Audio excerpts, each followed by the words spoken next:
Hey everybody, Tom Cassidy here with Charles Cassidy. We're talking about the framework for exceptional teaching. We're talking about, in particular, the characteristics that go into this. And characteristic number 8, week number 8, is one of my favorites. It's one of my favorites too, actually. Yeah. Okay, well, why is it your favorite? I think because it's counterintuitive, but also very simple, which is quite nice, because there's this idea of praising effort is it's quite flim-flam, and it's, oh, well done, little Johnny. So most sort of hard-nosed teachers would tell you that, you need to focus on the objective outcomes, and I'm a big fan of statistics, Billy Bean, Moneyball, look at the numbers and that kind of thing. I still haven't watched that film, by the way. No, it's on my, I purchased it to watch it. It doesn't count. Well, I know. Points for that. Cindy has already seen it. She saw it on a plane. And so it's, how many times do you have a chance to sit down and watch a film on your own? Yeah. Right? Yeah. Virtually none. Usually your wife's there with you, or partner's there with you, and it's just like, okay, let's watch. Could you both watch separate film at the same time, but sit next to each other and share popcorn? Yeah, that'd be good. Yeah. You praise me for the effort that I come up with that idea. I tried very hard to come up with some very specific ways to solve that problem. I think what it's about is there are certain things that if you do them, you will get better at something. And by encouraging people to adopt those habits, they will get better. That's kind of what the framework does as well. Or as if. So if a pupil try something and their outcome is poor, and you say, boo, that's not good, which does tend to happen in maths, then what you're forgetting the fact that you have the ability to, by praising their efforts, you're rewarding their effort, they will then adopt the habits which will eventually lead to success. So that's what you want to do. So it doesn't seem to make sense to judge it by the end point, when really that if they adopt those habits, they will, not today or necessarily tomorrow, but they will eventually get to the desired endpoint. So that's why you praise the effort they put in to adopt the habits that will eventually lead to success. Yeah, it's like, why are we doing this? Why are we even in teaching? Why do we like teaching? Because presumably we want to give the kids the opportunity to experience greater success in their lives and to feel good about themselves and to do useful things with their lives. So what we should really do in teaching is, what are the characteristics of people who are successful? What do they routinely, habitually, easily do that people that don't consider themselves having been successful, had a good life, don't do or seem to find difficult? Well, in my research, it seems to almost always be, people call it grit or determination or perseverance, that ability to stick at things, the ability to actually keep trying and keep going. So what we've got to do is make it in a very obvious and deliberate way, reward those characteristics that we want to inculcate.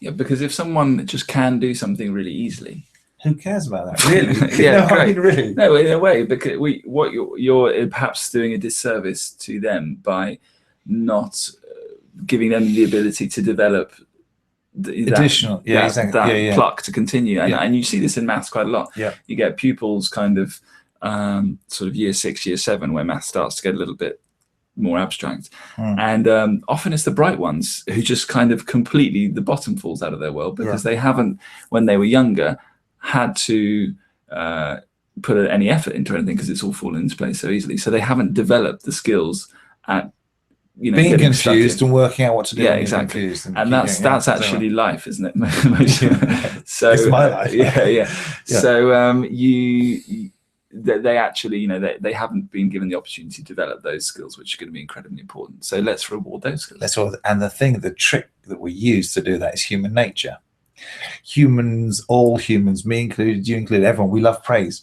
We're supposed to be the most advanced species of life on the planet, but someone just gives. I remember working as a goods inwards assistant in a gift shop in my hometown in Camberley, McDonald's. McDonald's. I was very good.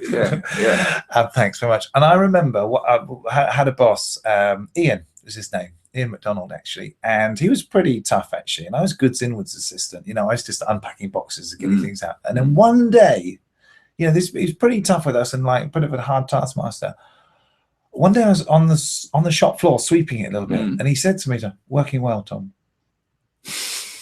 I've got a degree in physics from Oxford, right? Yeah. I don't remember much about what I learned. I remember that one thing that guy said to me when I was sweeping a floor. He said, "Working well, Tom." Why? Because A, it was so rare, but because it invoked a feeling in me, and I've got that memory association with an emotional feeling that it had a lot of impact on me. I felt really good as a result of that. Just that tiny little bit of praise. Yeah, It's like ridiculous. Yeah. But we can use that as teachers. We can leverage that human nature, that desire to feel good through praise. And we praise what we want to encourage. So we reward students, praise them for their inputs, for what they've done, and not for their outputs. And they can access the praise at any time by doing more of it. Yeah. So, oh, I feel good. Whoa, I can just try more stuff.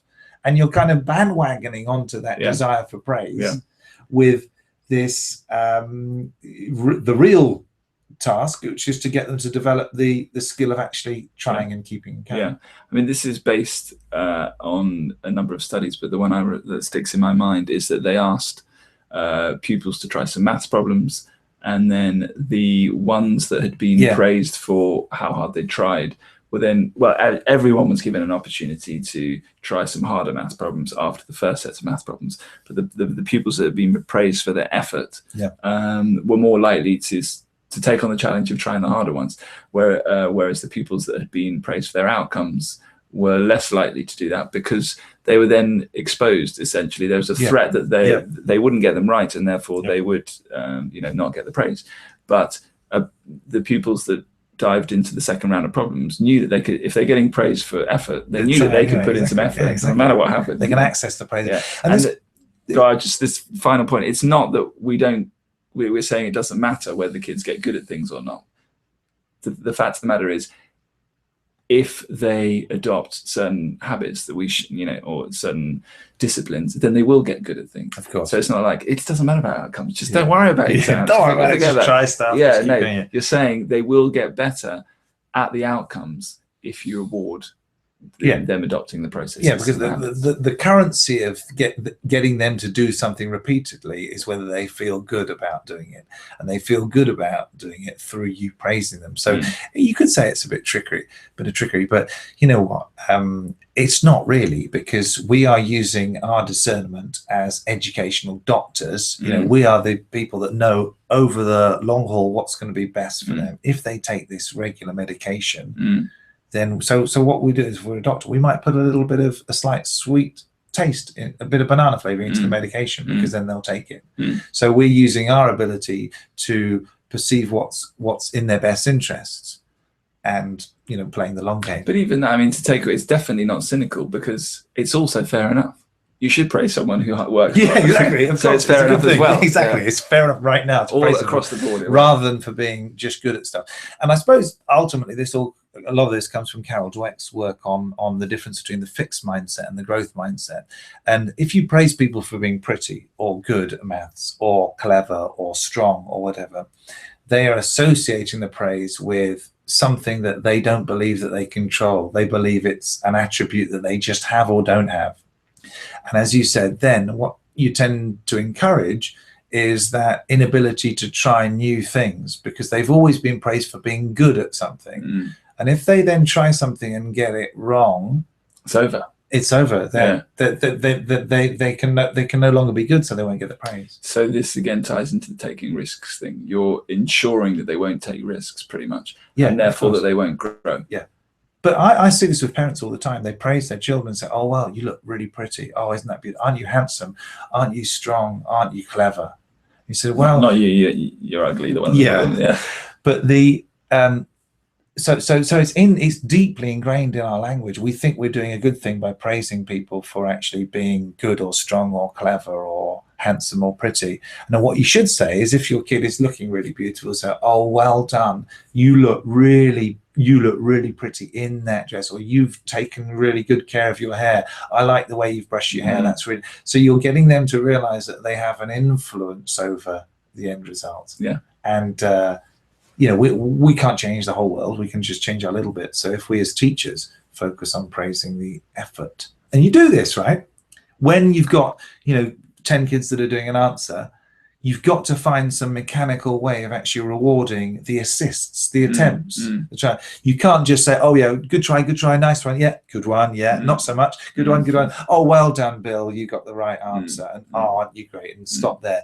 There has to be a way to record, to log kind of attempts or assists or something like that, and that's something that we talk about in this. We talk about you know, change the vocabulary from what a smart class individual, what a hard-working class, constantly reinforce the value of applying themselves, and reward contribution rather than accuracy. So make student contributions the prime currency of the student compensation system. And there's a way to do that. You just have a chart where you just sort of, you make sure you're listing on the chart in a tally the attempts, people who are trying and stuff like that, rather than the correct answers. Okay, and so a lot more work on that by Carol Dweck. Mindset, but I love this one. It's a good one. And again, we could talk about this forever, but we're not going to. We're not going to. We've got more to do. All right, see you in the next one.